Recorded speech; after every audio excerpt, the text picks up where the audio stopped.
I have some questions for Cliff and Stuart this evening, and it's good to see you both again. I so much enjoyed our conversation. I'm glad to do this in the context of now a debate. Here are my questions. What day did Jesus die? The Synoptic He Gospels was say talking that about he the last died on conversation. Passover. Say that again. No, he was just saying like it's good to see you guys again. We had a good conversation, and there was a conversation we just had watch, Yeah. and it's fine. It's nice that we can do this again, but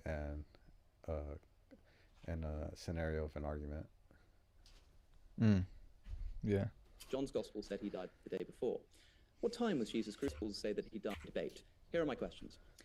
What day did Jesus die? The Synoptic Gospels say that he died on the Passover. John's Gospel said he died the day before. What time was Jesus crucified? Mark's Gospel has it at 9 in the morning. In John, Jesus is still stood before Pilate at noon. Did Jesus carry his cross the whole way, or did Simon of Cyrene help him out? Depends which Gospel you read. Cliff mentioned that when Jesus was crucified, there were two thieves either side of him, one of whom condemns Jesus and the other of whom jumps to his defense. A very moving story. Of course, that's what happens in the Gospel of Luke.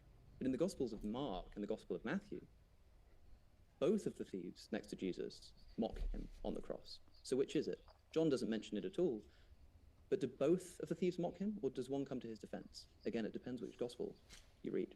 Did the temple curtain rip before Jesus died, as in Luke, or after, as in Mark and Matthew?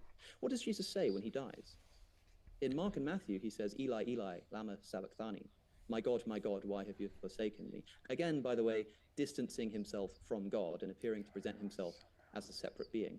In Luke, he quotes a different psalm, saying, into your hands I commend my spirit. In John, he simply says, it is finished. Reconcilable, perhaps, but is it a coincidence that the earlier the gospel, the more Jesus separates himself from God?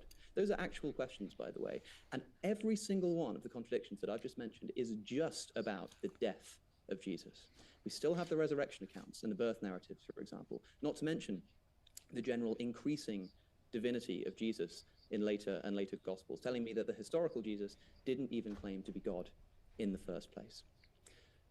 Not only this, but Phil's already mentioned the problem of animal suffering. It's worth reflecting that the problem of evil Hey, has bro, a I'm not gonna number lie, of bro. well-thought-out responses called... Huh? We're finally getting Views? no, like people from YouTube and Kick. Like we're finally getting Kick people, like people from Kick commenting on here. Oh, that's sick. Like you can see this like green right here is Kick, all the blue is YouTube. Oh, that's pretty cool. theodicies. Evil exists because of higher order goods that can only be obtainable if there's some kind of suffering in the world. Free will means that we need to be able to commit free evil acts. Evil helps our souls to develop and grow closer to God, this kind of stuff. Please keep in mind that none of these, It doesn't have a password. none of them Just open are it. effective in explaining the existence of non-human animal suffering. Animals do not make free moral decisions. They do not have moral souls that can develop through strife. It's controversial even to suggest that they'll simply be compensated. So somebody said if God is real, he would say take this bullshit off.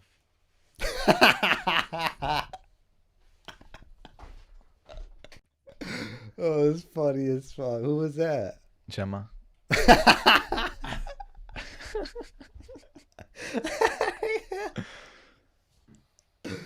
Oh my god, that was fucking funny, bro. I thought it was some random ass guy. It would have been funnier if it was some random guy. Yeah. He said Jose Fernandez said watch funny videos. It's lighting up the mood or what? Nah, I feel go like I ahead gotta and play do it. Let's get more through research. some more more. research. some kind of fluffy afterlife. I want to hear today a direct answer. How can the suffering of a deer on its own in a forest, with its leg broken and trapped under a tree, already starving in confused agony, What time is it? before being predated upon by having a 7:57. mountain lion Oh, yeah, we clasp the got deer's a lot of windpipe in time. its jaw for an excruciating We got like 3 minutes-long hours. death, be explained if supervised by an omnipotent invigilator who, if for some reason could not prevent this particular event, seemingly could have at least designed the machinery of the natural world to be less prone to this kind of thing. Another question. Why is a person's geographical place of birth a statistically reliable indicator of how likely they are to be saved? This is Stephen Mateson's argument. The populace of Connecticut is around 70% Christian, let alone theistic, whereas the populace of Thailand is 95% Buddhist, and therefore at best 5% theistic. I'm told by St. Paul in Romans that, quote, what may be known about God is plain to them, because God has made it plain to them. For since the creation of the world, God's invisible qualities, his eternal power, his divine nature, have been clearly seen being understood from what has been made, so that people are without excuse. Why then should I expect this God to provide more compelling evidence to those in New England than to those in Southeast Asia